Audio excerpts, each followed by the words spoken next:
अनबोला बेजान रिश्ता, दिल छू लेने वाली सच्ची कहानी। अरे भाई, आज चाय नहीं मिलेगी क्या?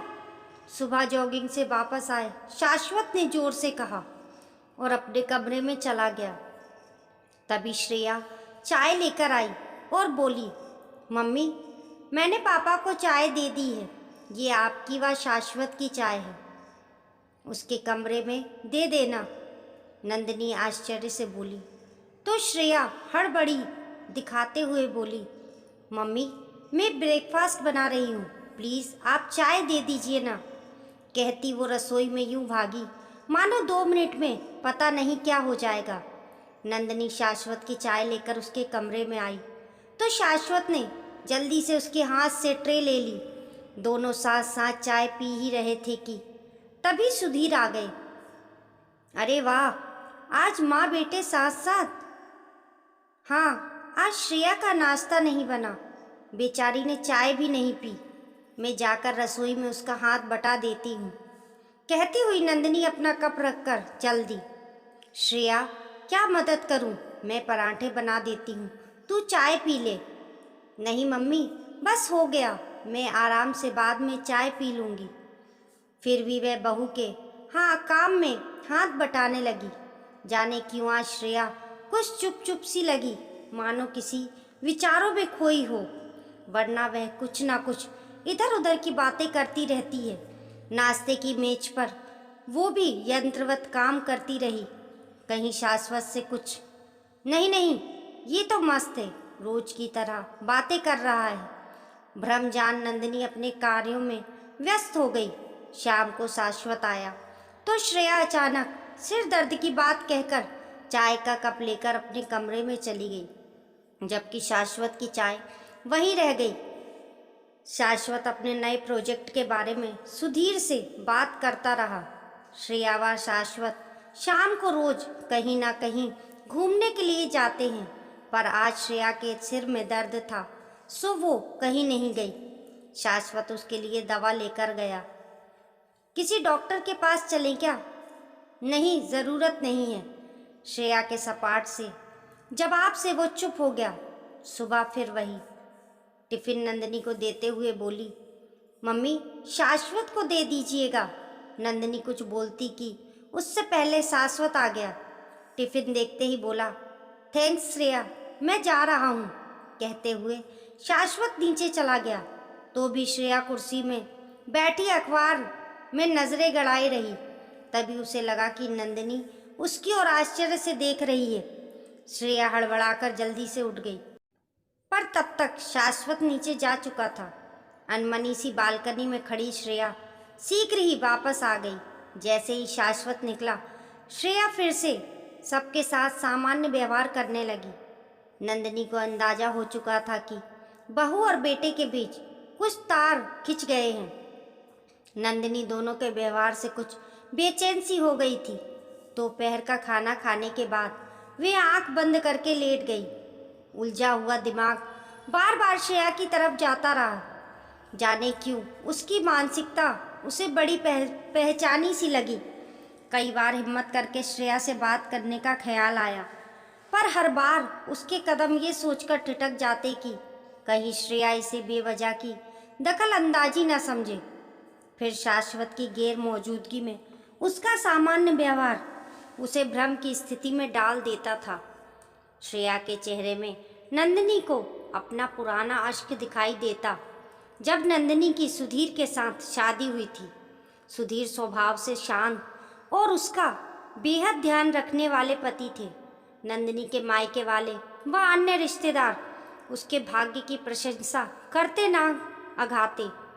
गृहस्थ जीवन के शुरुआती दिनों में जब कभी नंदिनी और सुधीर के विचार टकराते और आहत नंदिनी उससे बातचीत बंद कर जाने, कितना समय इस आस में गुजार देती कि कभी सुधीर उसकी नाराज़गी का कारण पूछते हुए कहेंगे कि आओ नंदिनी, हम अपने मतभेद के बारे में बात करें। फिर दोनों अपने पक्ष गिले शिकवे एक दूसरे के सामने रखें। ऐसा दोबारा ना हो, इसकी कसम खाएं। खुले मन से अपनी अपनी भूलों को स्वीकार कर दोनों आगे बढ़ें, पर वो दिन कभी नहीं आता समय आगे बढ़ जाता, पर नंदिनी का मन वहीं उलझता रहा। सुधीर नंदिनी के इस अनबोलेपन को पहचानते और प्रत्युत्तर में बातचीत जारी रखते, पर कभी उससे उस संवादहीनता का कारण नहीं पूछते। नंदिनी अपने अनबोलेपन से अपना विरोध जताती, जबकि सुधीर ऐसे समय में भी नंदिनी के प्रति प्रेम प्रदर्शन में कोई कमी नहीं रखते। उम्र के उस दौर में अक्सर सुधीर द्वारा जताए गए प्यार का पलड़ा भारी पड़ता। लोगों के सामने सुलझे पति के रूप में पहचाने जाने वाले सुधीर विवादित मुद्दों को अनसुलझा ही छोड़ देते थे। उलझनों को सुलझाए बगैर सामान्य स्थिति बहाल करने की कोशिश करते समय के प्रभाव में ऐसा भी हो जाता, पर बिना सुलझी गुत्थियां गांठें बन नंदिनी के दिल में टीस उठाती। नंदिनी ने कई बार सुधीर को समझाया, पर वो अपना रवैया नहीं छोड़ पाते। उसे याद आया, एक बार नंदिनी की लंबी चुप्पी के बाद छोटा सा शाश्वत मायूसी भरे स्वर के साथ बोला था, मम्मी, गर्मियों की छुट्टी में जब हम महाबलेश्वर जाएंगे तब भी क्या आप ऐसे ही चुप रहोगी? हमारा तो सारा मज़ा किरकिरा हो जाएगा। नंदिनी उसकी भोली आशंका से द्रवित हो गई थी। उसने तुरंत शाश्वत को गले लगाकर कहा, नहीं बेटा, मम्मी की तबीयत आजकल ठीक नहीं है ना, इसलिए मैं चुप रहती हूँ। तुम चिंता मत करो, मैं कल तक ठीक हो जाऊंगी। अपने अहम को त्याग कर उसने झगड़े के मूल को दबा तो लिया, पर मन में पनपती उन गांठों का वह कुछ ना कर पाई, जिन्हें सुलझाने में सुधीर ने कभी विश्वास नहीं रखा।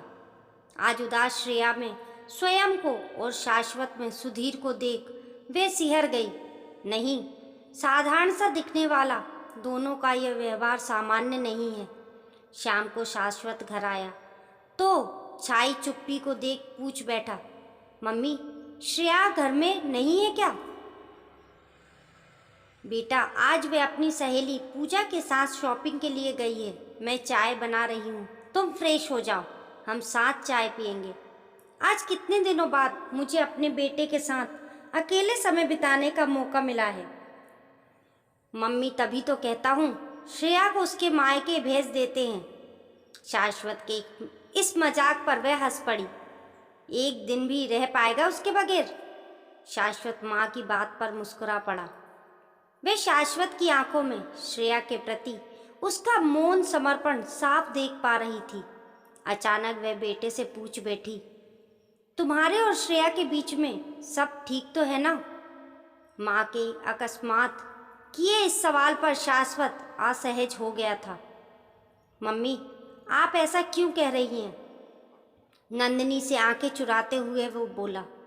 तो नंदिनी ने दृढ़ता से कहा, कुछ तो है शाश्वत। अरे मम्मी, एक छोटी सी बहस हुई थी हम दोनों के बीच में। आप तो जानती हैं कि श्रेया सेंसिटिव है, लेकिन अब सब ठीक है। आप उसे इतना सीरियसली क्यों ले रही हैं? वो कितने दिन नाराज रह सकती है, जानती नहीं है क्या? श्रेया 2 दिन भी बोले बगैर नहीं रह सकती है, कहकर शाश्वत हंस पड़ा।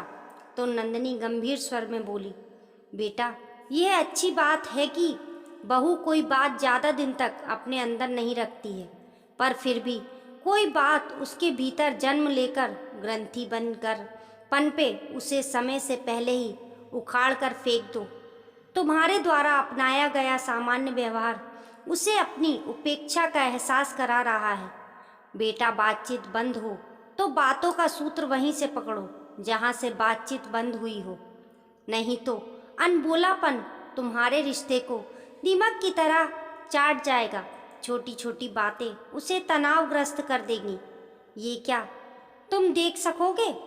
शाश्वत पुरुषत्व समस्या के समाधान में है, उसे अवॉइड करने में नहीं है।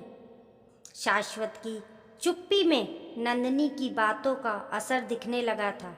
नंदिनी बेटे के सिर पर हाथ फेरते हुए बोली, अबोलापन मन में गांठें निर्मित करता है, जबकि बातचीत उन गांठों को खोलती है। झगड़े के मूल को उखाड़ना बेहतर है, बजाय उसे छेड़ा नहीं जाए, क्योंकि उस मूल से तो विषाद और तकलीफ के अंकुर फूटेंगे। आपसी बातचीत एक दूसरे को समझने का सशक्त जरिया है। तुम दोनों समझदारी से एक दूसरे के सामने अपना पक्ष रखोगे तो कोई वजह नहीं है कि रास्ता ना निकले। विवाद के भय से मुद्दे को छेड़ा ही ना जाए, ये ठीक नहीं है। नंदिनी अपनी रो में थी कि किसी की उपस्थिति का एहसास हुआ। कब से सुधीर बगल में खड़े थे। ना तो नंदिनी और ना ही शाश्वत का ध्यान सुधीर की ओर गया था। आप कब आए सुधीर? मैं आपकी चाय लेकर आती हूँ। नंदिनी चाय लेकर आई तो उसने नोट किया कि दोनों की चुपचाप बैठे हैं। नंदिनी ने सुधीर से इधर उधर की बातें की तो वह हाँ हूँ में जवाब देते रहे। रात को खाने की मेज पर खामोशी छाई रही, जो सभी के भीतर चल रहे आत्ममंथन को दर्शा रही थी। इस मौन से असहज होकर नंदिनी बोली, क्या हुआ? आज आप इतने चुप क्यों हैं? नंदिनी के प्रश्न के उत्तर में सुधीर ने उसका हाथ थाम लिया और संजीदा होकर बोले, उम्र के इस संध्या बेला में यह एहसास हुआ है कि जीवन में आई उलझनों को सभी अपनी अपनी समझ के अनुसार सुलझाते हैं। मेरी हमेशा से ये सोच रही है कि एक अनर्गल विवाद से एक सार्थक चुप्पी भली है। समस्याओं को सुलझाने में मैं मौन को अहमियत देता रहा क्योंकि डरता था कि वाद प्रतिवाद से समस्या उलझकर कोई अप्रिय रूप ना ले ले। इधर तुम अपनी चुप्पी से विरोध जताती रही, परिणाम स्वरूप बढ़ती संवादहीनता हमारे बीच दूरी पैदा करती रही। मैं उसे पटाने के लिए आपसी बातचीत को जारी रखता, लेकिन विवाद की उन जड़ों को न छेड़ता जिसका इंतज़ार तुम्हें हमेशा रहता। ये मानवीय गलतियाँ स्वाभाविक है। आज जिस तरह तुमने शाश्वत को समझाया है वो बहुत ज़रूरी था। नंदिनी की आंखों में अनायास ही ढेर सारा प्यार सुधीर के लिए उमड़ आया। वह भावुक होकर बोली, नहीं सुधीर, मुझे तुमसे कोई शिकायत नहीं है। हम दोनों ने अपने स्वभाव के अंतर्गत ऐसा किया। मैंने भी काफ़ी बाद में यह महसूस किया कि स्त्री पुरुष के व्यवहार में ये जेनेटिक अंतर होता ही है, पर एक दूसरे को समझने के लिए प्रयासों की भी अपनी भूमिका होती है। अगर तुम गलत थे तो मैं भी सही नहीं थी। मैंने गलती की इंतज़ार करके की संवाद प्रक्रिया की शुरुआत तुम्हारी तरफ से हो। मैंने भी तो बातचीत का सूत्र पकड़ने का प्रयास नहीं किया। इस तरह से न जाने कितने अमूल्य पलों को मैंने नाराज़गी और तनाव की भेंट चढ़ा दिया। तुम्हारे भीतर उठा ये मंथन बता रहा है कि तुमने शायद मेरी और शाश्वत की बातें सुन ली है। मैं श्रेया को तनाव नहीं देना चाहती हूँ, पर साथ ही उसे इस बात का एहसास ज़रूर करवाऊंगी कि वो भी शाश्वत की पहल के इंतज़ार में आने वाले सुनहरे पलों को धूमिल ना करे। गृहस्थी की गाड़ी दो पहियों पर तभी चलती है जब दोनों ताल में बिठाए।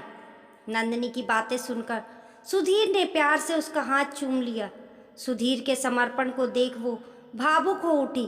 ताजी हवा के झोंकों ने दोनों को सहलाकर नई स्फूर्ति से भर दिया था। यूं लगा मानो दोनों का एक मीठा सा रिश्ता अभी अभी जुड़ा हो। घर के पास लगा गुलमोहर भी झूम झूम कर बधाई देकर मानो कह रहा हो कि बात करने का साहस हर इंसान में नहीं होता है। घर आ गया था।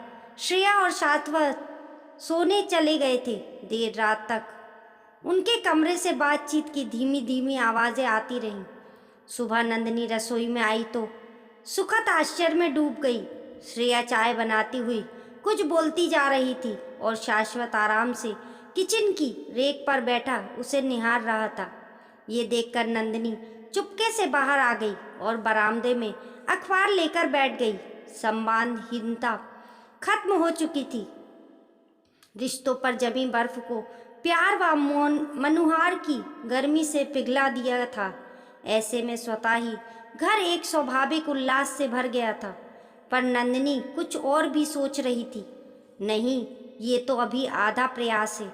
अभी तो बेटी समान बहू को भी उसकी उस गलती का एहसास करवाना है जो कभी मैंने की थी।